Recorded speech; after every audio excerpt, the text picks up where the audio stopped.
नमस्कार। प्रभाव साक्षी news network पर आप सभी का स्वागत है। पाकिस्तान की रातों की नींद हराम हो रखी है क्योंकि जरा सी भी आहट होने पर उसे लगता है कि भारत ने हमला कर दिया है। पाकिस्तान के हुक्मरानों को भारत के हमले का डर इतना सता रहा है कि कभी वहां के सूचना मंत्री कहते हैं कि भारत 24 घंटे में हमला कर देगा, तो कभी रक्षा मंत्री कहते हैं कि भारत का हमला बस होने ही वाला है। दूसरी ओर पाकिस्तानी सेनाध्यक्ष पूरे परिदृश्य से गायब हैं। संकट के समय असीम मुनीर के गायब होने पर जब पाकिस्तान में हड़कंप मचा, तो पाकिस्तानी सेना ने एक वीडियो जारी कर दिखाया कि वह सैनिकों को संबोधित कर रहे हैं। लेकिन जो वीडियो जारी किया गया है उसमें ऑडियो साफ अलग लग रहा है। इस ऑडियो में असीम मुनीर को अंग्रेजी में भाषण देते हुए सुना जा सकता है। सवाल उठता है कि बलूचिस्तान से भर्ती किए गए जवानों में से कितनों को अंग्रेजी आती होगी। यही नहीं, भारत के खिलाफ प्रस्ताव पारित कराने के लिए पाकिस्तानी संसद का जो विशेष सत्र आयोजित किया गया, उसमें भी सांसदों की संख्या बेहद कम रही। ऐसा लगा कि भारत के खिलाफ बोलकर कोई सांसद नई दिल्ली से बैर मोल नहीं लेना चाहता।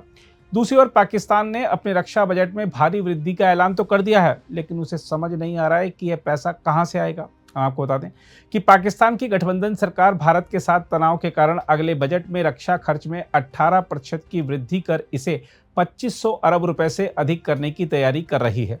मीडिया रिपोर्टों के अनुसार पाकिस्तान सरकार 1 जुलाई से शुरू होने वाले नए वित्त वर्ष से पहले जून के पहले सप्ताह में 2025-26 का बजट पेश करने की तैयारी में है।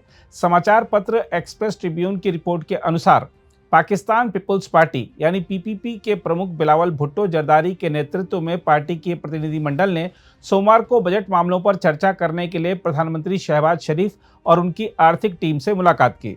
पाकिस्तान मुस्लिम लीग नवाज के नेतृत्व वाली सरकार ने अपने प्रमुख सहयोगी पीपीपी के साथ लगभग 17,500 अरब रुपए के नए बजट ढांचे को साझा किया, जो रक्षा व्यय में 18% की वृद्धि पर सहमत हो गई है।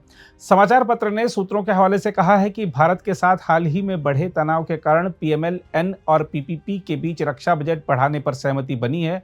उन्होंने कहा कि मौजूदा सुरक्षा खतरों के मद्देनजर पीपीपी ने रक्षा बजट को 18% बढ़ाकर 2500 अरब रुपए से अधिक करने के प्रस्ताव का समर्थन किया। चालू वित्त वर्ष यानी 2024-25 में सरकार ने रक्षा खर्च के लिए 2122 अरब रुपए आवंटित किए थे, जो कि पिछले वित्त वर्ष यानी 2023-24 के लिए बजट में रखे गए 1804 अरब रुपए से 14.98% अधिक है। हम आपको बता दें कि पाकिस्तान के वार्षिक व्यय का दूसरा सबसे बड़ा घटक कर्ज भुगतान के बाद रक्षा क्षेत्र का खर्च है। चालू वर्ष में कर्ज भुगतान के लिए आवंटित 9,700 अरब रुपए देश का सबसे बड़ा खर्च है। इस बीच पाकिस्तान के रक्षा मंत्री ख्वाजा आसिफ ने चेतावनी दी है कि भारत कश्मीर में नियंत्रण रेखा के पास किसी भी समय सैन्य हमला कर सकता है। आसिफ का यह बयान ऐसे समय आया है जब पहलगाम आतंकवादी हमले के बाद दोनों परमाणु हथियार संपन्न देशों के बीच तनाव चरम पर है। आसिफ ने कहा, ऐसी खबरें हैं कि भारत नियंत्रण रेखा के पास किसी भी स्थान पर हमला कर सकता है। नई दिल्ली को इसका मुंहतोड़ जवाब दिया जाएगा। उन्होंने प्रधानमंत्री नरेंद्र मोदी पर राजनीतिक लाभ के लिए क्षेत्र को परमाणु युद्ध के कगार पर धकेलने का आरोप भी लगाया।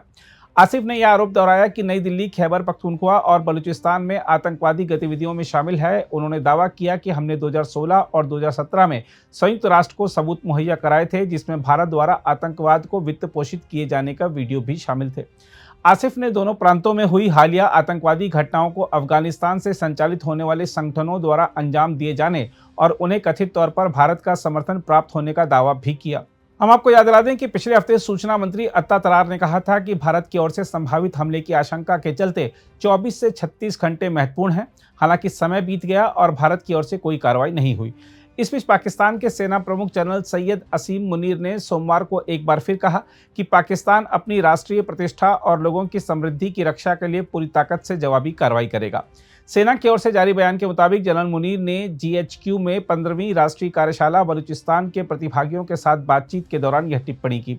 बयान के अनुसार मुनीर ने इस बात पर जोर दिया कि पाकिस्तान क्षेत्र में और उसके बाहर शांति चाहता है, लेकिन अगर पाकिस्तान की संप्रभुता और क्षेत्रीय अखंडता का उल्लंघन किया जाता है तो वह अपनी राष्ट्रीय प्रतिष्ठा की रक्षा और लोगों की भलाई के लिए पूरी ताकत से जवाब देगा। बयान के मुताबिक सेना प्रमुख ने कहा कि आतंकवादी किसी धर्म, संप्रदाय या नस्ल को नहीं जानता तथा अटूट राष्ट्रीय एकता के साथ इसका मुकाबला किया जाना चाहिए। मुनीर ने बलूचिस्तान में अशांति का जिक्र करते हुए कहा, आतंकवादी समूह जो अपने तुच्छ कपटी एजेंडे को आगे बढ़ाने के लिए बलूच पहचान के नाम पर आतंक फैलाते हैं, वे बलूच सम्मान और देशभक्ति पर एक धब्बा हैं। हम आपको यह भी बता दें कि पाकिस्तान की संसद ने सोमवार को सर्वसम्मति से एक प्रस्ताव पारित किया, जिसमें पहलगाम आतंकवादी हमले के बाद पाकिस्तान को बदनाम करने के लिए भारत सरकार के दुर्भावनापूर्ण अभियान की निंदा की गई।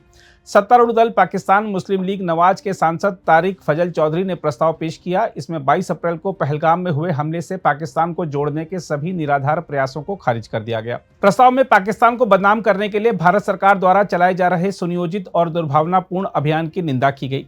प्रस्ताव में पहलगाम हमले को पाकिस्तान से जोड़ने के सभी तुच्छ और निराधार प्रयासों को खारिज कर दिया गया और इस बात पर जोर दिया गया कि निर्दोष लोगों की हत्या पाकिस्तान द्वारा अपनाए गए मूल्यों के विपरीत है।